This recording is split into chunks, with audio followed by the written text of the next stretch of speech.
নমস্কাৰ ভিউৱাৰসকল, জনপ্ৰিয় দুবৰি দলিচা ধাৰাবাহিকখনৰ আজি খণ্ডটো চাবলৈ খুবেই ভাল লগা হ'ব।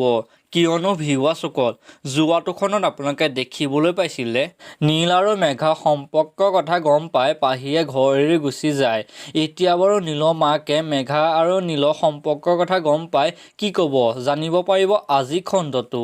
আনফালে পাহিয়ে ঘৰ এৰি যোৱাৰ বাবে নৈয়ে চিন্তা কৰি থাকে আৰু কুণালে দেখি হাজবেণ্ড আৰু ৱাইফৰ মাজত সৰু সুৰা ঘটনা ঘটি থাকে আৰু এইবোৰ ঘটনা ভাবি থাকিবলৈ মানা কৰে আৰু সময়মতে দৰৱ পাতি খাবলৈ কয়। আনফালে আকৌ পেহীয়েকৰ কাৰণে যে এই সকলোবোৰ ঘটনা হৈ গ'ল সেই কাৰণে মেঘাই পেহীয়েকক বহুত বেছি বেয়াকৈ কয়। এতিয়া বাৰু মেঘাই এই সকলোবোৰ কথা পাহৰি পাহিৰ ওচৰত ক্ষমা বিচাৰি পাহিক আকৌ ঘৰলৈ উভতাই আনিব নেকি বাৰু জানিব পাৰিব জনপ্ৰিয় দুবৰি দলিচা ধাৰাবাহিকখনৰ আজি খণ্ডটো। সেয়েহে ভিউৱাৰসকল, দুবৰি দলিচা ধাৰাবাহিকখনৰ আজি খণ্ডটো চাবলৈ খুবেই ভাল লগা হ'ব। কোনে কোনে দুবৰি দলিচা ধাৰাবাহিকখন চাবলৈ অপেক্ষা কৰি আছে তলত কমেণ্ট বক্সত জনাবলৈ নাপাহৰিব আৰু মোৰ চেনেলটো ছাবস্ক্ৰাইব কৰা নাই ছাবস্ক্ৰাইব কৰি ল'ব। ধন্যবাদ।